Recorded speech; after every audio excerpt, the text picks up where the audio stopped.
Gjetja e një vendi pune dhe trajnimi i barabartë në shoqëri përbën sfidën më të madhe me të cilin të rinj nga komunitetet rom, ashkali dhe egjiptian konsiderojnë se po përballen në shoqëri. Kështu u tha në trajnimin e sotëm ku mbi 15 nxënës bashkë me mësimdhënësit e tyre të shkollës së mesme profesionale Mithat Frashëri në Istog janë trajnuar mbi edukimin mediatik. Kentrit Shaqiri, nxënës në klasën e 12, tregon se nuk është pranuar në punë si kamarier për shkak se është pjesëtar i komunitetit rom. Ai thotë se si pasojë e paragjykimeve i është pamundsuar punësimi. Ai potencon se si komunitet shpesh bullizohen, për çka bën thirrje edhe që të ndalet diskriminimi.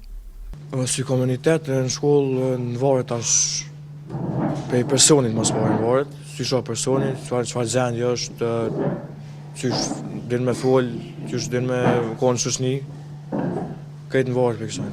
Që komunik ka pas, që kanë bullizu, të më thonë, vetë që u konë në ngjyrë tjetër, e kanë dallu shumë që to. Vetë që s'u konë i njëjti me ta, e kanë dallu shumë. Mjafton mos më na dallu.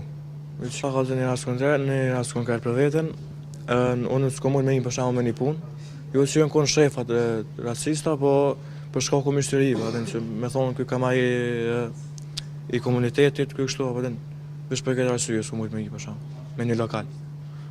U konë e vështirë, po tash jam person pak më i sel, kështu edhe sene tjera, nuk më janë veç me një sen, po kështu në shumë sene tjera. Planim sot kena kalu shumë mirë, kena marrë shumë informata të mira për mediat, kena komunikuar shumë me një tjetrin.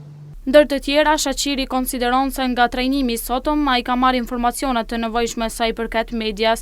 Një përvojë të ngjashme e tregon edhe 16 vjeçari Xhafer Hajrizaj, i cili thotë se një familjar i tij i është mohuar të bëhet pjesë e policisë së Kosovës apo forcave të sigurisë së Kosovës, sipas tij vetëm për shkak se janë pjesë e komunitetit jo shumicë. Hajrizaj tregon se vitin e ardhshëm pret të aplikojë në shkollë për drejtimin automekanik, për çka shpreson të gjejë një vend pune. 16 vjeçari egjiptian, ani pse nuk vijon mësimet, thotë se i ndihmon babait të tij për të punuar. Për shembull që merr na ikon punë private po ne me ta. Për shembull krejt punë kështu private që për shembull pastrim u burrave me rrugë këtu.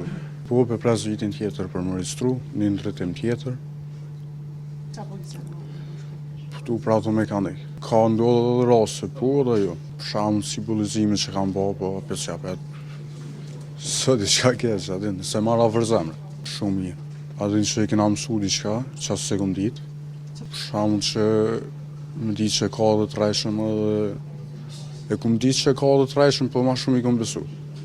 E sot do me thonë i kum kuptu që ka ma shumë rana dhe që ka zonë që ka është realitet e që të mësën për mësë me gabu, tjera.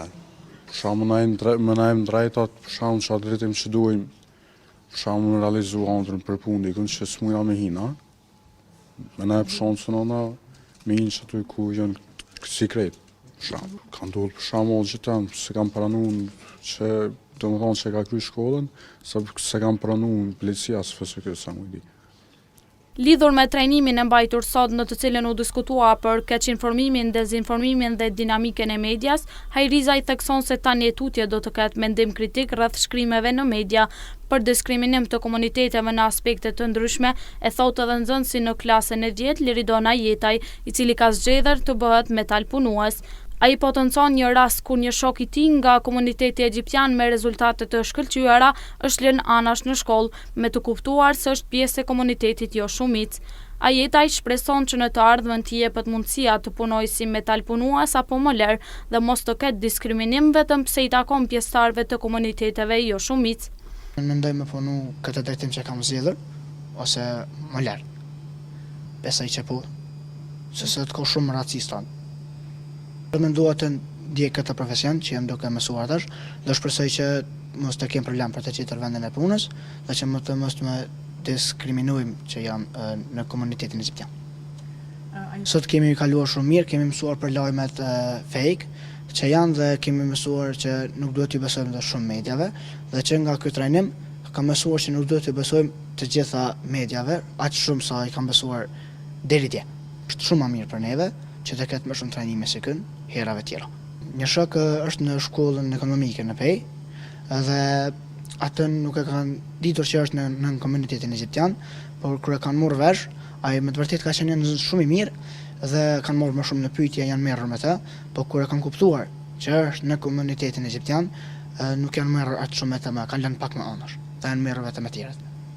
Ndër të tjera, Ajeta i thekson faktin se duhet pasur sa më shumë trajnime me tematika të tilla. Trajnime të tilla si ky sotme janë të nevojshme për të ndjekur nga të rinjët e komuniteteve jo shumic, e thotë edhe nxënësja në klasën e 12 Blerta Çekollaj.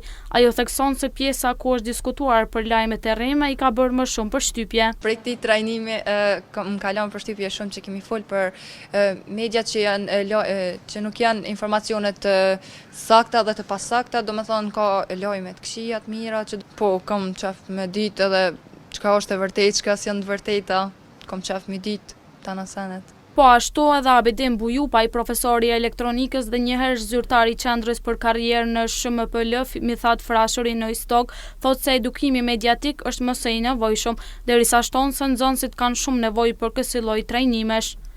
Përveç kësaj, Bujupaj thotë se nevojitet për kraje dhe gjithë përfshirje të komuniteteve jo shumic, si në shkolla ashtu edhe në punësim. Edukimi mediatik është shumë i nevojshëm, sidomos në ditët e sotme kur po ka edhe lajme jo të sakta.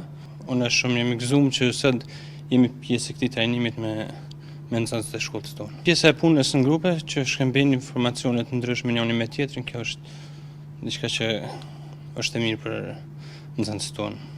Nxënësit kanë shumë nevojë për kësi trajnime të tilla, janë të përkrahur edhe brenda shkollës, marrin sesione të ndryshme. Është e mirë që domethënë edhe komuniteti mos më pas, domethënë të ketë gjithë përfshirje edhe në punësim, edhe në shkollim, edhe kudo qoftë. Sidomos në punësim është mirë që mos më bë ndallime. Projekti Edukim Mediatik kundër dezinformimit për komunitetet jo shumic në Kosovë mbështetet nga Ambasada e Shteteve të Bashkuara në Prishtinë.